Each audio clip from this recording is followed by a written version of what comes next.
Hello guys, आज मैं अपनी नानी हाउस आया हूँ और मैं एक और व्लॉग बना रहा हूँ। और हम ना थोड़े दिनों बाद अपने वापस अपने घर चले जाएंगे।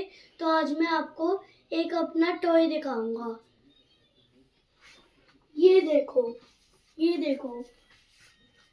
तो इस माइक को आपने कई जगह देखा होगा, अपनी किसी के भी घर।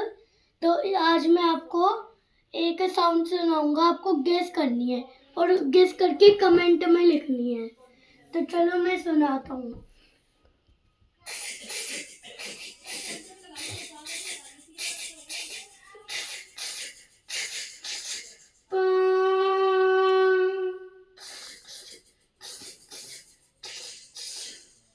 गाइस, ये होती है फर्स्ट साउंड। तो सेकंड साउंड आप सुन के आपको गेस करनी है। तो सुनो।